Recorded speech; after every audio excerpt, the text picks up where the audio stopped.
నీ సైకోతో ప్రశ్నలు వేయించాడు కదా, నేను కూడా నీ మీద కొన్ని ప్రశ్నలు నాకు కూడా కొన్ని సంధిస్తున్నా. పవన్ కళ్యాణ్, నువ్వు షూటింగ్కి వెళ్ళేటప్పుడు వెళ్ళంగానే నీ పెళ్ళాం మీ ఇంట్లో పని వాళ్ళతో అక్రమ సంబంధం పెట్టుకుంది అని ఎవరో చెప్పారు, నిజమా కాదా? ఆ బిడ్డలు నీకు పుట్టలేదంట, పని వాళ్ళకే పుట్టారంట, నిజమా కాదా? తల పట్టుకోకలేదు గురుగారు, ఎందుకు చెప్పమంటారా? ఓపెన్గా ఉండండి.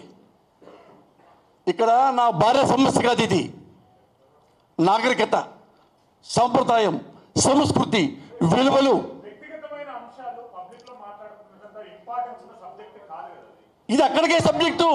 మీ ఏమండి ఒక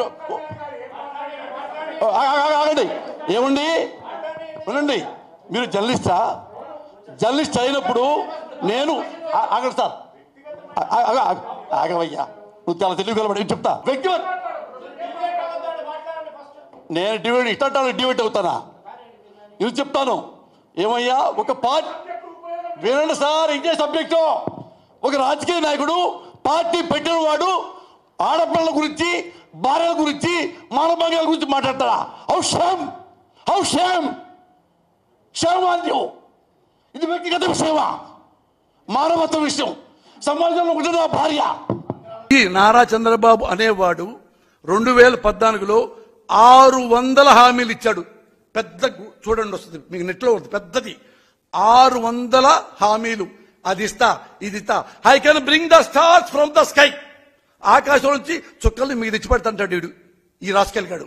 ఏనండి, 600లో ఒక్క హామీ అయినా చంద్రబాబు మీకు ఇస్తే మీరు సంతోషపడితే ఆయనకే ఓటేసుకోండి. I'm telling you, wholeheartedly I'm telling you, వేసుకోండి. వాడెప్పుడు ఏ ఒక్క హామీ నిలబెట్టాడు? ఎప్పుడు ఈ సీట్లో కూర్చోవాలి, దీని తర్వాత ఎప్పుడు నా కొడుకు కూర్చోవాలి, ఎప్పుడు ఎస్సీలను తిట్టాలి, మాల సోదరులను తిట్టాలి, మాది. ఎవడన్నా రాజకీయ నాయకుడు ప్రజల మీద బతికేవాడు, ప్రజల కోసం బతికేవాడు ఎస్సీల్లో పుట్టాలు కోరుకుంటారా? కమాళ్లలో పుట్టాలు కోరుకుంటారు. కానీ మాల కులంలో పుట్టాలా, మాది కులంలో పుడతారా, ఎస్సీలకే పుడతారా? చిచి, ఎస్సీ కులం అంటే అంటరాని కులం, ఒప్పుకోం. మేము కమ్మాళ్ళంటేనే అగ్ర కులం అన్న వెధవ. ఎందుకు వెధవ అంటున్నాను? ఈ మాటలు అనేవాడు వెధవ కంటే ఇంకా అబోవ్ ఆల్. ఇదే నేను అడుగుతున్నా నారా చంద్రబాబు నాయుడు. నువ్వు అన్నావే మాలలో పుట్టకూడదు, మాదిగలో పుట్టకూడదు, మరులో పుట్టకూడదు, ఇంకో దాంట్లో పుట్టకూడదు అన్నావే. అదే ఎస్సీ సోదరుడు ఈ స్టేజీలో కూర్చొని కమ్మాళ్లలో పుట్టాలని ఎవరు కోరుకోడు అంటే నీ తలకాయ ఆడబెట్టుకుంటావు, తీసుకెళ్లి మొలకాయలో పెట్టుకుంటావు. You stupid fellow. సిగ్గుండాలి. కులాలను తిడుతున్నావు, మతాలను తిడుతున్నావు, మనుషుల్ని తిడుతున్నావు, పంది కుక్కలా తింటున్నావు ప్రజల సొమ్ము. చాలురా, ఇక తెగ తిన్నావురా, 1,00,000 కోట్లు తిన్నావురా.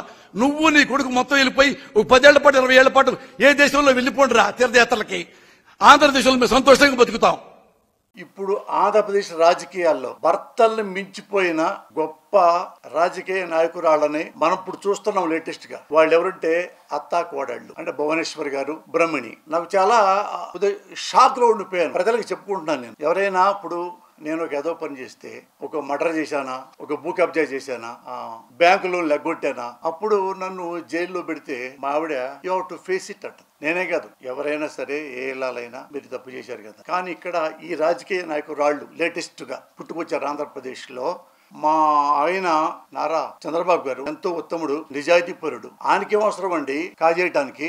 ఏం లేదు, మాకేం కర్మ అని ఈ మేడము, భువనేశ్వరి మేడం అది చెప్పడం మర్చిపోయాను మీకు. అసలు ఈమె భర్త ఇంత నాశనం కావడానికి, ఈమె కొడుకు ఇంత నాశనం కావడానికి భువనేశ్వరి గారి మెయిన్ కారణం. ఆమె జైల్లోకి వచ్చి దేని జైల్లో పెట్టారు, అవినీతి పనులు చేశారు, ప్రాథమిక సాక్ష్యాధారాలు ఉన్నాయి అని రిమాండ్ పంపించారు రాజమండ్రి జైల్లో. రాజమండ్రి జైల్లోకి నారా చంద్రబాబు నాయుడు గారిని పంపించింది ఎవరు? జడ్జి గారా, జగన్ గారా? జగన్ గారు కూడా అటు పంపిస్తారా? పంపిస్తే ఇప్పుడు 4 ఏళ్ల ముందే పంపించాడు కదా. దీనికి ఒక చట్టం, న్యాయం ఉంది. చదువుకున్నారు కదా, భువనేశ్వర్ గారు కూడా చదువుకున్నారు కదా, బ్రాహ్మణి చదువుకుంది కదా. అయినా ఏమే మొగుడిని చెడగొట్టింది కాబట్టి సమర్థించుకుంటా ఉంది. జైల్లోకి వచ్చి లోపల చూసి బయటకు వచ్చి ఎంత గొప్ప మాట మాట్లాడంటే, స్వీట్ గా యేసు ప్రభు కూడా అంత గొప్ప వాక్యం చెప్పున్నాడు. మా హస్బెండ్ అక్రమంగా కేసు పెట్టారు, మాకేం కర్మండి, మాకు ఇంత డబ్బు ఉంది, హెరిటేజ్ ఉంది కదా, హెరిటేజ్ లో 22% షేర్ అమ్మేసుకుంటే 400 కోట్లు వస్తాయి, మాకేం కర్మండి. ఈ మాట అన్నారు కదా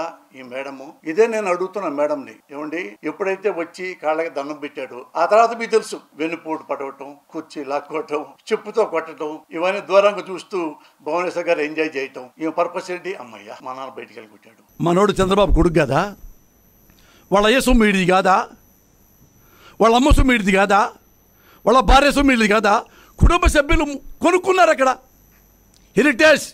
ఇదిగో ఇవన్నీ మీకేది ఇచ్చాను నాన్న, ఇందులో ఉంది హెరిటేజీ తీసుకున్నారు.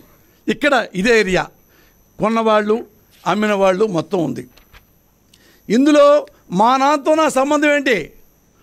చంద్రబాబుతో నాకేం సంబంధం, మా అమ్మతో నాకేం సంబంధం, నా పెళ్ళంతో నాకేం సంబంధం లేదు. నా పేరు లేదు కాబట్టి వీడిని జైల్లో పెట్టండి, పోతానికి ఇష్టపడలేదు. ఇప్పుడు నేను చచ్చిపోయాను అనుకోండి సార్, ఆస్తులు మా అబ్బాయి ఏమంటాడు, మా నాన్న సంపాదించుకొని నేను వదిలేసి వెళ్ళిపోతాడా? నా తర్వాత నా కొడుకేకి వారసుడు, హెరిటేజ్లో సంపాదించావు, నీ కొడుకేకి వారసుడు, మీ కుటుంబ సభ్యులేగా. అంటే నీకు తెలియకుండా ఇక్కడ మీ అమ్మగారి స్థలం కొందా? Is it possible? నీకు తెలియకుండా మీ భార్య హెరిటేజ్లో ఒక డైరెక్టర్ అయిపోయిందా? Is it possible? ఇవేమి కాదు, చెప్పాక లాస్ట్ ఒక క్లైమాక్స్ చెప్తా మీకు ఒకటి, బిఫోర్ క్లైమాక్స్. ఇలాగా వీడన్నీ బయట పెడుతున్నాడు కాబట్టి వీడిని ఇట్ట వదలకూడదు. పోసాన్ అనే వాడిని మర్డర్ చేయాలి, వాడిని ఎలిమినేట్ చేయాలి. ఎలాగైతే పొంగనూరులో చంద్రబాబు గారు పోలీసులు కూడా అటెండ్ మర్డర్ లాగా కళ్ళు బాగొట్టి కాళ్ళు బాగొట్టి చేశారు, అట్టా పోసాని గారిని కూడా అలా చేస్తారు. వాళ్ళంటే మంచి ఫిజిక్ ఉంది, పోలీసులు తప్పుకున్నారు దెబ్బ. నేను పక్కోడిని 2 పోట్లు పట్టి అవుట్.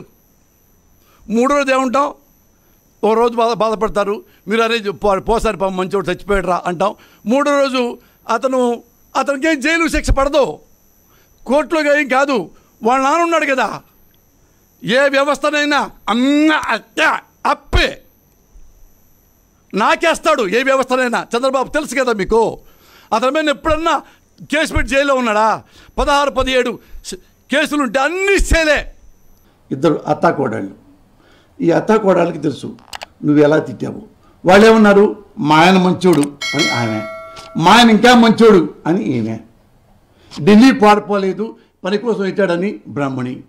మా ఆయన జైల్లో ఉండి కూడా ప్రజల కోసం ఆలోచిస్తున్నాడు. మా ఆయన జైల్లో ఉండి ప్రజల కోసమే థింక్ చేస్తున్నాడు. ఇప్పుడు నేను వెళ్ళే కదండి అన్నం పెట్టడానికి, అన్నం తిని టక్కన మూలకి వెళ్ళిపోయి మళ్ళీ ఇట్టు కూర్చున్నాడు. ఏంటని ఆడు కూర్చున్నానంటే, ఏం లేదు ప్రజల గురించి ఆలోచిస్తున్నాను నేను. చూడండి మా ఆయన ఇప్పుడు కూడా మీరు లోపలికి వెళ్ళి చూడండి జైల్లో, అక్కడ కూర్చొని నా ప్రజలు నా ప్రజలు నా ప్రజలు అంటున్నాడంట. ఈమె చూసిందంట వాళ్ళ ఆయన ఇట్లా నా ప్రజలు నా ప్రజలని. ఇదే పవన్ కళ్యాణ్ వాళ్ళ మొగుణ్ణి అంటే బ్రహ్మిణి గారి మొగుణ్ణి ఎంత అవినీతిపరుడో ఇప్పుడే మళ్ళీ రిపీట్ చేశాం మీకు, అది ఆమెకు తెలుసు. ఎన్టీ రామారావు వెన్నుపోటు పుడిచి లాక్కున్నాడు అని అన్నాడు పవన్ కళ్యాణ్ చంద్రబాబుని, అది తెలుసు. ఇద్దరు ఆడాళ్ళకి తెలుసు వాళ్ళ మొగుళ్ళ గురించి. అంత తిట్టాడు. తిడితే వీళ్ళిద్దరూ ఎంత తెలివిగల వాళ్ళంటే పవన్ కళ్యాణ్ వెల్కమ్ అని పిలిచారు. అది వెంటనే పరిగెత్తుకొచ్చి వాళ్ళ పక్కన కూర్చున్నాడు. ఎవరు? ఈ పక్క బ్రహ్మిణి గారు, ఈ పక్క భువనేశ్వరి గారు, పక్కనే మన పవన్ కళ్యాణ్ గారు, ఈ పక్కనే అమాయకంగా ఎడు చూస్తూ బాలకృష్ణ గారు. ఆ ఫోటో మీరు చూసి ఉంటారుగా, జనం అంతా చూశారు. మీ మొగుళ్ళని అంత అమ్మనాబోతులు తిట్టి కబడ్దారని ఎంత ఘోరంగా మీరు రామారావు చంపారు. ఇన్ని మాటలంటే అయినా కూర్చొని పవన్ కళ్యాణ్ టీ తాగుతారా, జ్యూస్ తాగుతారా? నేను అనుకున్నాను ఆయన పిలిస్తే నా మొగుడు తిడతావా, ఏ హక్కుంది నీకు, ఏ ఆధారాలు ఉన్నాయి అంటావేమనుకున్నాను నేను.